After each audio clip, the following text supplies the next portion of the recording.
Staying on the LSU train, going back to the LSU train, did you hear the latest quote on that BK had about the receiving group? Because here's the deal. 2 injuries that everybody was concerned about. Chris Hilton is questionable. It doesn't seem like he's going to play. He hasn't practiced in the last few weeks. He has a bone bruise. This is not a game that you just want to kind of throw him in there and say, okay, let's see if you can figure it out. They probably want to try to get him healthy. The other one was Miles Frazier, veteran guy on the offensive line. Big transfer last year. He's obviously he's a starter this year. He's been out. He is probable. It seems like he'll be back in the starting lineup. But Brian Kelly made a comment about a player who would potentially fill in that number 3 spot. I know last Friday we were talking about who would be that number 3, and we talked about Xavier Thomas. We talked about Aaron Anderson. Lloyd had the conversation about Aaron Anderson. He thinks he could average about 15 plays a game. Jared pushed back on that, and I think it made a lot of sense. Aaron Anderson will be a package guy, have some package plays for him. 15 plays is aggressive. But the one name that Brian Kelly brought out and said that he would be the number 3 guy was who, Lloyd? Your favorite player. My Second guy. favorite player. Yeah, I'm saying Mason Taylor might be your favorite. First, yeah. Absolutely. He's got your heart. Duh. But Kyle Parker. Somebody Parker. that you have definitely circled and been like, look, I think he deserves an opportunity whenever it is presented, and that's what Brian Kelly said. And look, I liked because he has quietly gone about his business. He could have transferred. He could have moved somewhere else. He didn't do it. He's done all the work. He saw an opportunity, continue to push, and now he looks like he is in a position to take advantage of an opportunity that he may not have had 3 weeks ago. And that's to be the number 3 guy, which you would imagine going to get a lot of run in this offense. So to me, that's pretty good, pretty cool to see, and hope he makes the most of it. I mean, it is awesome for Kyle Parker, but still concerning for Chris Hilton, who has been, whenever you mention this wide receiver group, he has been the number 3 guy or somebody that has always been like, this is his time to make his hay as a potential playmaker for LSU, and now to see him out or leading to be questionable, I guess, for the opener is just, you kind of hate to see it for him because this is what has always been him. It's like the injury bug. He's never really been able to be healthy. Well, I mean, it is a bone bruise, right? So at the end of the day, we do know those aren't very serious. They're tough to deal with when you got them. They're usually not long-standing. Today is Monday. We're going to see where he's at. We'll practice this week, and if he gets out there, I would imagine, too, they were probably more on the cautious side just to try to get him to game week and then see, okay, can we actually get him out there and going? So I think we'll have a better idea where that's going to be this week. But I don't look for that to be a long-standing thing. But you also don't want to, quote-unquote, get wildly pipped at the same time, too. So it'll be interesting to see how that goes. But I expect him – I'm expecting that there's probably a good chance he's going to be out there on Sunday. Yeah, I agree. You think Chris Hilton will? Yeah, I do. Okay. I mean, look. I mean, you got to think about it. Like, you got 2 weeks to kind of prepare, if you will. That first week of preparation isn't so much – you're going to do a lot about what you do. You kind of want to see what they're going to do. That second week when you get into it, you're going to do a lot about what you're doing as well. So with that being said, when you get into it and this is game week and I don't know because we're trying to get him healthy to see where he's at, yeah, we got to have in our mind, well, who's going to take the other bulk of these snaps? So I think that is a lot of what he was doing when he was saying, like, hey, Kyle Parker is going to be in this situation if Chris Hilton can't go. We'll see how available he is this week. I'm going to be expecting him probably to go. He's got an extra day, right? You don't have a Saturday game. They got a Sunday game, Sunday night game at that, really. I'm expecting him to go this week. Okay, so here's my question. If he goes, do you expect him to get the full workload? Yeah, I do. Okay. Mm-hmm. I do. Interesting. Because, once again, if he's out there, you got to think about it. Much like it is through the entirety of the season, if he's out there and can get some stuff done and can kind of get into the offensive work on a Monday, he's playing on Sunday. Yeah. You know, it's another thing if he can't practice Monday and he can't practice Tuesday. Is he practicing today? Then he's going to be doing some stuff with the trainer. So as far as that can go and how much that bleeds into him actually getting practice and reps in, you know, their 11-on-11 and 7-on-7 stuff, we'll see. But the more he can get out there, yeah, I'm expecting him to be out there Sunday. Has he been doing stuff with the trainer for the last few weeks, like on the side, like doing that kind of stuff, or is this a new thing? Yeah, it hasn't been a few weeks. It's been since Wednesday, right? Like last Wednesday. Yeah, and he's been doing stuff with the trainer since last Wednesday, or is this new that he's doing more on the side? That I can't answer. I don't know. We don't know that. I don't know. Because if it's something that he's been doing. Well, he doesn't make a progression, okay. But if it's something he hasn't done, it's progressed. I would imagine he hasn't been. I mean, it's a bone bruise, right? So, like, that's not something you usually kind of work with for a couple of days on the side. It's usually you're out until I can start feeling good enough to start going again. So I think that, they kind of let him sit out and said, hey, let's get this thing right because we kind of want to be clicking on all cylinders. Look, make no mistake about it. I do think when you come into the season and you're starting the season against a very capable ball club, a team that really can beat you, it heightens everything that you need to do. And to be coming into this game clicking on all cylinders and having pretty much all hands on deck is where you want to be because this is a huge start and it's a huge game for this team and it's a huge game for this season too. So when you look at it,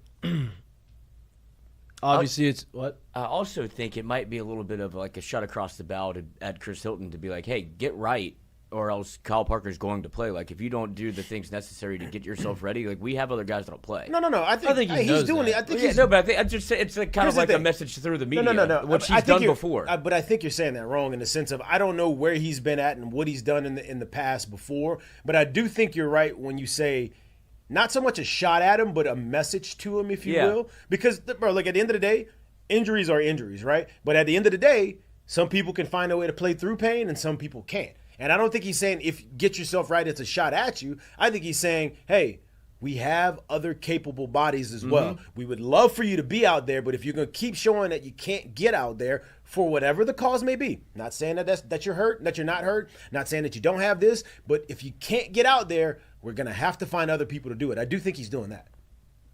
Agreed. Now, nice. Now when you talk about it, right? When you talk about the game, talk about how big it is and how these guys are going to play and, all this kind of stuff. That's obviously really important. You, offensively, I don't think we're not worried about it. When you look at the defensive side and you say, what are we going to see? And we're going to see, like, USC is kind of in the same predicament LSU is going into the season. Defense was horrendous. Whole new defensive staff. Quarterback had a really good bowl game. They have really good skill position players, and their offensive line is pretty experienced for the most part. They have a really good left tackle.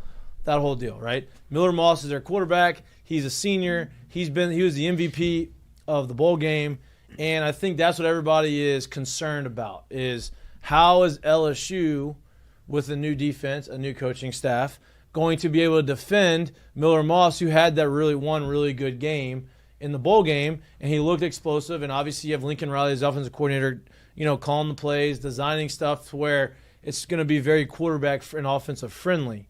Right? And Brian Kelly talked about it, right? They asked him that question, and he believes that LSU has a plan for that. He said their plan defensively as a whole is to make them one-dimensional, whether that means, hey, you're going to make him throw the ball 60 times in the game or you're going to make him not be able to throw. I would imagine throwing the ball 60 times is something that's going to be more realistic than them not being able to throw the football. Yeah. Agree? Yeah, I mean, I think without giving you much, he's saying a lot because I do think a lot of defenses come into each week trying to figure out how to make you play left-handed, if you will, right? Like, so I think that's one thing they want to do.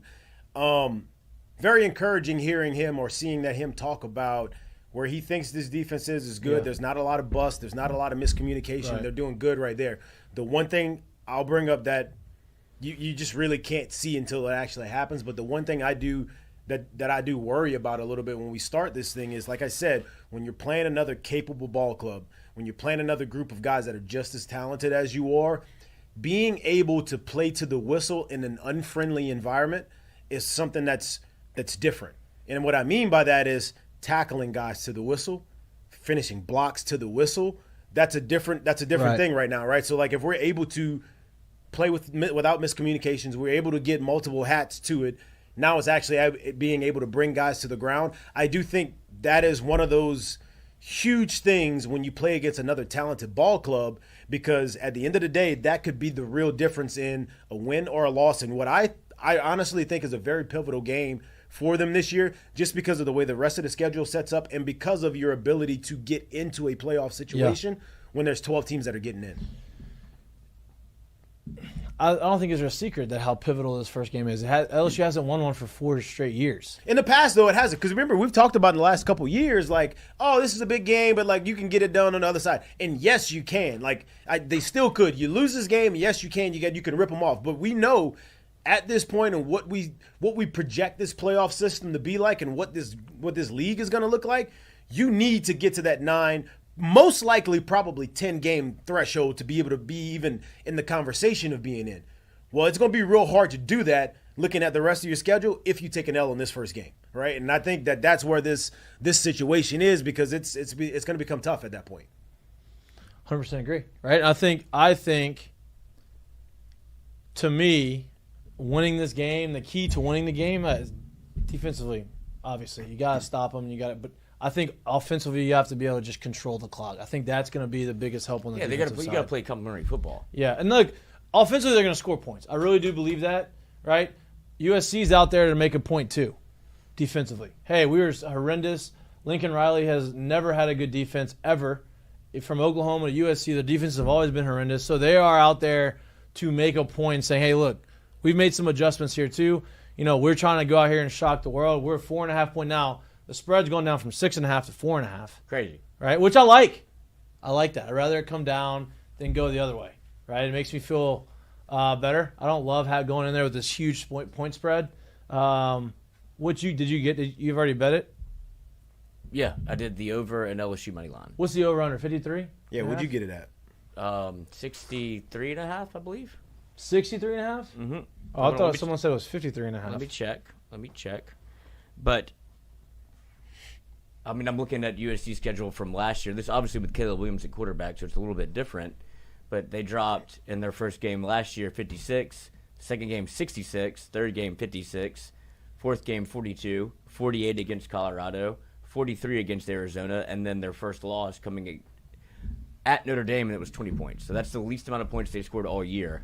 Was 20 twice versus Notre Dame and UCLA. And that was my point last week. Is like, hey, they're going to score. Yes, but teams have shown that they can stop them. That's what the number one quarterback in the country, right? Right. So they are going to score points. But it's not like even last year when you had the guy who went 1 overall and he was the generational type quarterback. They're able to hold them to 20 points twice. And I'm not saying LSU's going to hold them to 20 points. No. But you don't have Caleb Williams at quarterback right this year. So if LSU's defense is improved as much as they say they are, which I believe that they are, they could hold them to 28 points, 31 points. Like, that's not unrealistic. But Utah has a good defense, and they held them to, in a loss, 32-34. Like, that's where LSU's probably going to be. And right. I have the clip of Brian Kelly talking about. Yeah, go ahead, shoot that up there. Yeah, we'll do it. Because he's talking about if USC finds balance on offense, and that's going to be like a determining factor in the game. Because that is true. Like, you talk a lot about the quarterback, and you talk a lot about just a Lincoln Riley-led offense. But if they're able to find some sort of balance where you don't know what they're going to do well, then that's where you could get in trouble. And before you run that, too, because I'm very much in that camp as well, I don't think LSU's window to success in this game is by just shutting down Miller Moss. I think I agree. I think it's way bigger than that. I think if you're just worried about can we or can we not make Miller Moss uncomfortable or whatever it is, you're missing a complete point right here. Like, it's going to have to be a complete team effort, and I think they're going to still score points. It's just going to, like he said, you're going to have to try to make them play left-handed a little bit. Yeah, and look, before we get to this, he made a comment. The question was because their biggest playmaker is Zachariah Branch. He's a punt returner and kick returner. That is your biggest concern is our punting and special teams game. Brian Kelly is very confident in the ability to keep the ball away from him, is what his quotes lead me to believe. So they say they got a plan for that. We'll see what kick the ball out of bounds. Go for it on fourth down. No, kick the ball out of bounds. Yeah, we'll see what I don't care if you kick it 35 yards, kick it out of bounds. Kick it out of bounds. Because that would, like you said, the ball out of we've bounds. mirrored. Maybe they're very good at directional punting. Maybe. Maybe they are, hey, we're going to not kick it very far, but we're going to kick it. We're going to kick it directionally, and it's either going to go out of bounds at 35 to 40 yards, or he's going to catch it with right there on the sideline and have really nowhere to go. Here's Brian Kelly. Okay.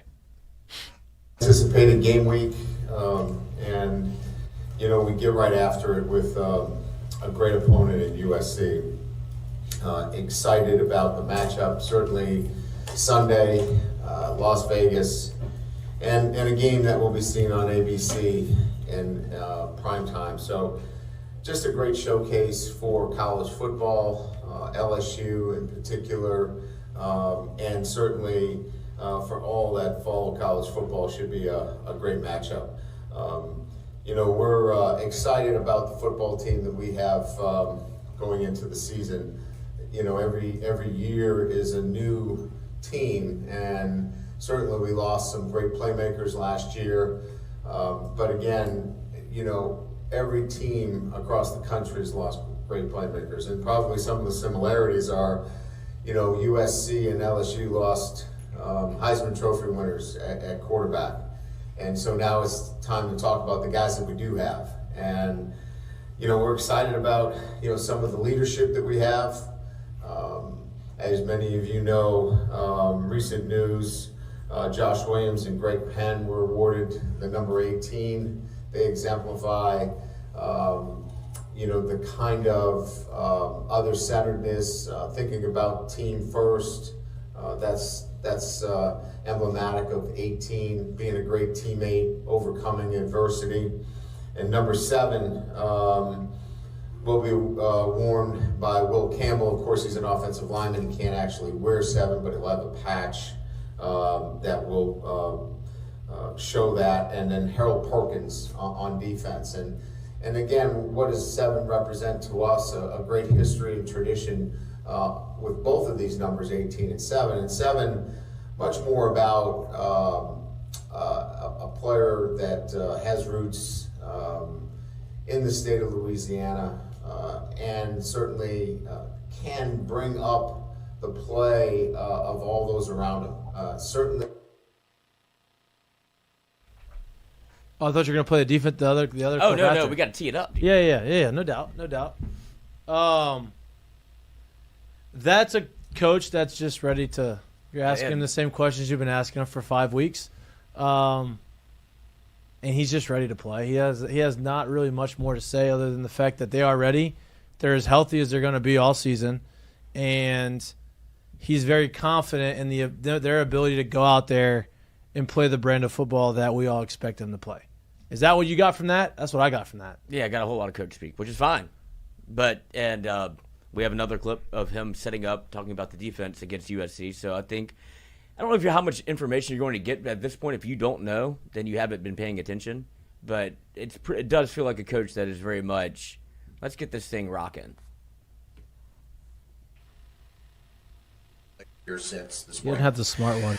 Look, this is all about, how do they look against, scripted plays and, limited opportunities. And certainly, I know that our football team and the guys that we have feel really good about where they're at. But you got to go test yourself, against somebody else to really be able to answer those questions. And then we'll be back here in a week and we'll be able to answer a lot of questions about where we're at. I know going in that we're prepared defensively. Our guys are excited about playing for Blake.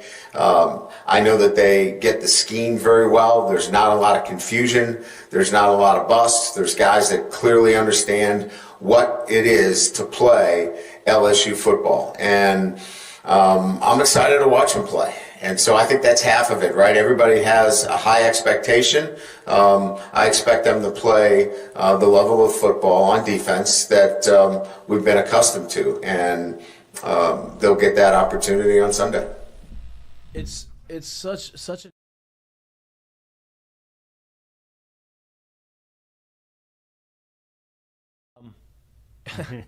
I was making sure we didn't cut out.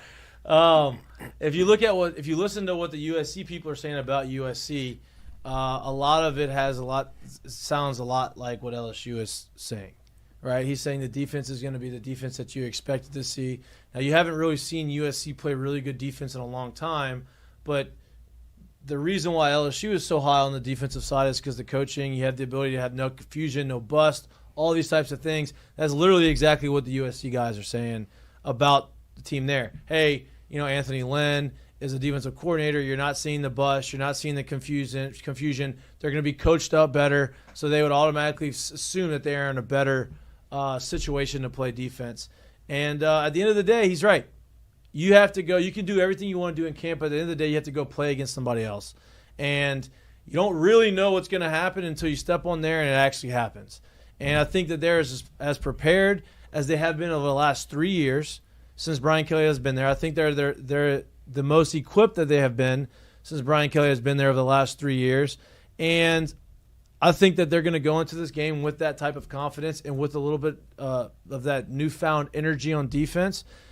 But dude, don't take it light. Like, don't think that LSU's going to go into Vegas and just roll through USC. I hope that's the case, but USC's still a good team, right? It's not the case. I hope it's a great. I hope it is too, right? But like, you can't just go there and think like, LSU's just going to run through USC. That's not the case. They're going to challenge LSU defensively, schematically with Lincoln Riley, putting his receivers in a position to be open and be in an advantage, and put Miller Moss in a position to be an advantage. He is known for doing that with his quarterbacks and his wide receivers, and so they're going to attack LSU's secondary. I think LSU's front seven is going to be the most important thing on defense. What do you feel about that? Yeah, the line of scrimmage is going to be huge on both sides of the ball. I'll reiterate it a little bit. You obviously have to have good front seven play. If you don't have good front seven play, it's going to be really tough for you to win ball game in and ball game out. That's pretty obvious.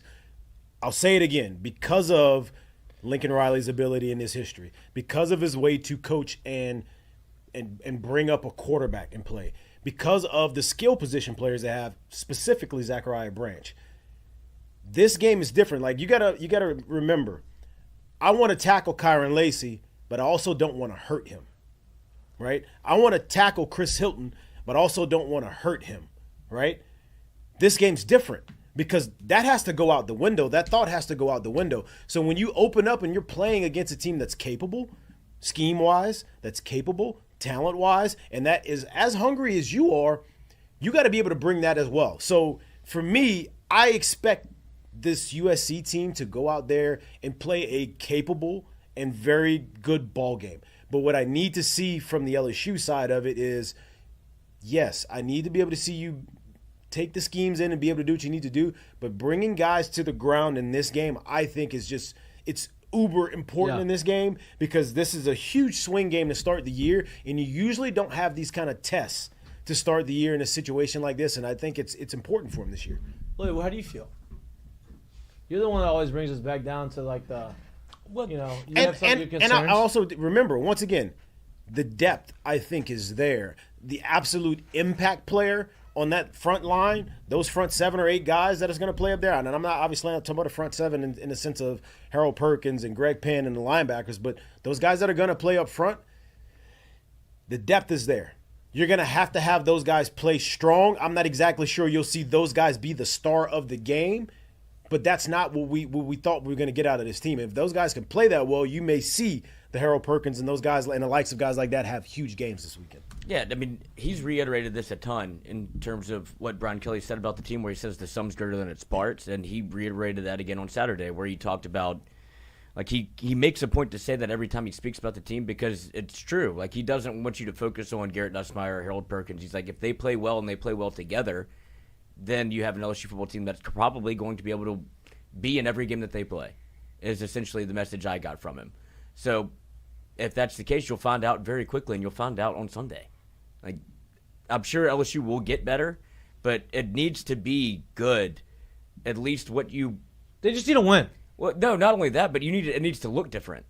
It's need to win. I think when you say it needs to look different, you mean what? Certainly defensively. Like, you want to see some of the changes that you feel for who? For you as a fan, or us as a fan, or for them as a team? I think those are the same. Like, I think I don't at all. Here's why I don't at all. I don't at all because Blake Baker has absolutely nothing to do and could care less what happened here last year, because that wasn't under his watch. Right. So he can give 2 shits if they give up 42 and it's not this and it's not that. He's like, hey, I'm still doing what I need to do in terms of coaching this team up and coaching that. If there's stuff that still shows up from last year, yeah, I need to change some of this stuff, but I'm going to go ahead and guess a lot of that stuff has changed. So if you still give up 42, I'm going to guess it's not because there's a whole bunch of busts or a whole bunch of guys looking at each other, throwing up this and that, a whole bunch of guys trying to not really tackle guys. I'm going to guess it's not because of that. I'm going to guess because probably the other offense, the other offense is pretty damn good, right? I don't expect at all our expectations to be what his expectations are, if that makes any sense. I don't think they need to, and I don't think he's even caring about that at all. I really don't. He's probably got a checklist of things that he needs to see. Yeah. Right? And yeah, they want to win the game. Win the game is the most important thing on both By sides far. of the football, right? By far. Hey, if we win the game 63-60, we win the game. It's going to suck for the defense for the next couple weeks. But they got to get the win. That's the first and foremost. But I think the other part of the checklist on the defensive side is, hey, these are the things that we've been harping on all camp. Gang tag, getting to the football, playing fast, understanding your assignments, and not having any mental or physical busts as far as where you're supposed to be, assignments, alignments, all those types of things. And if those things are done, you're not going to see it to be 63-60, but those are the check marks for him. It's not necessarily the results on the fields per se. It's how are they getting to the results. If they're doing everything that they've worked on, if they're getting to the guys and they're tackling, right, and they're making and they're bringing them down, they're gang tackling, they're playing hard, and they're playing fast, they're playing physical.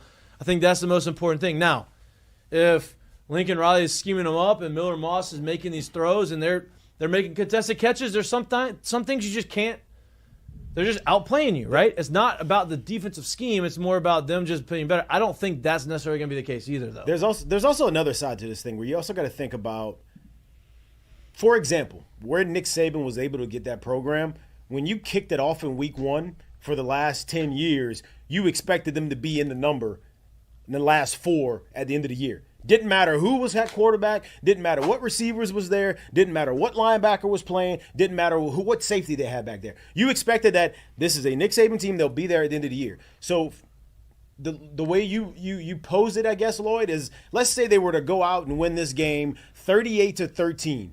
How much cheese do you think this unit of players would possibly eat from everything that's going on outside? I would imagine that coaching staff, they want it to be a tightly contested, well-played ball game. That way you also have something to continue to coach up, right? Because I think, just me personally, I think if you have a group of guys who have not reached that plateau yet, if you will, come out and have a game like this in game 1, there is a sense that, I'm not saying across the board, but there will be some chinks in the armor in the sense of guys really eating the cheese of too much about what they heard and not really being able to stay focused on what needs to be done. So you would like to see a tightly contested team, knowing that, hey, we can go into these big situations and win games, knowing that, hey, we are better than them, we can beat them, but also they're not our Super Bowl, right? And let's not act like it in week 2. And I think that's kind of where this coaching staff would like to see this game go, as opposed to a game that doesn't seem like it was even a contest, if that matters. Think about it when you go back to 2019. Whatever they knew in the offseason, whatever they did in the offseason was all great, but it all changed when they went to Texas and beat a Texas team who was supposed to be really good. And what it wasn't a blowout. They did stuff that they had to win a game. Right. And I think that team, I know, they've all talked about it. That team changed their mindset that game. I don't think they changed that same way if they go into Texas and beat them 45-3. I don't think they look at it the same. I don't think they go about their business the same. Agreed. In that game, there was 1 or 2 plays that made a difference, right? The third down to Justin Jefferson, right? That was obviously, okay, hey, this game is tight. This is a big momentum shift in the game. We've got to make this play. They make the play. Defensively, well, it was a shift in what you thought of LSU does 100%, offensively. 100%. Defensively, they made a couple stops they needed to make, right? To not a keep perfect game. Right, not a perfect game, right? Texas was able to score some points on them, right? But they were able to make the plays when they had to. I think this weekend, that's what you want to see. Crazy to hear out loud. What? This weekend. Oh, I know. I'm so happy we're back. I'm so happy. But like this weekend, you want to see LSU go out there. Offensively, you want to see them. Because, look, that game against Texas, they were able to move. I'm not saying they're going to be 2019 LSU. Yeah, that's not what we That said was just at the all. last time LSU won a first game of the season, and it was a game that was a big game. And that was the second game of the year. Oh, I bring it up in the sense of, like, don't think you're going to go out there and if it's not, like I said, 38-14 game, you're like, oh, our defense sucks again. Think back to 2019. It was not that when they went to that Texas team. Who was that Texas team at the end of the year? Not very good. Right. You get what I'm saying? And I'm not saying that USC is going to be not very good this year. All I'm saying is you want to see them go out there, execute, overcome some things, make some stops when they need them, and that gives you the fuel, the fire, and everything you need to go into week 2 preparing the same way and keeping that same kind of fire and keeping that snowball rolling. Look, if LSU gives up 30 points and it's 30 points, you give up 10 in the first quarter, you give up, 7 in the second quarter, and then maybe 10 more in the third, and then 3 in the fourth, it's like, all right, look, they're scoring points, but it's not like they're scoring a whole bunch of points in a row, and you're going tit for tat with them. You want LSU's defense, you want the defense to make some stops, and you want it to kind of make it. If they're going to score points, you want it to make it a little choppy, right? You want them to say, okay, look, they did their thing, they're going to move the football, but our defense is stepping up when they need to, getting them off the field. They're not on the field for 80 plays. Like you want to see. I think to me, that's what the progression you want to see. You want to see them make it uncomfortable. Yeah, for USC. Make it hard. You want to see Miller Moss get hit. Yeah. You want to see guys going over the middle getting hit and letting you letting them know that you're there. Like, you want to make it uncomfortable. And I think the more they're able to do that, no matter what the point total is, the better as a fan base and probably then as a coaching staff you feel about them, especially